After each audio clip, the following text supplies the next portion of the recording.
എനിക്ക് വേണ്ടത് ബുദ്ധിയുറക്കാൻ ഇപ്പോഴും സാരസ്വതം സേവിച്ചുകൊണ്ടിരിക്കുന്ന പരികർമ്മി കുട്ടികളെയല്ല. അതറിയില്ലേ നിനക്ക്?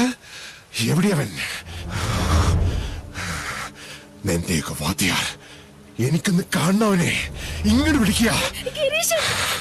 ഗിരീശനല്ല, താത്രി. ഞാൻ ആവാഹിച്ചു വരുത്തിയ മണിയങ്കോട്ടെ താത്രി, സാവിത്രി എന്ന രക്തരാക്ഷസൻ.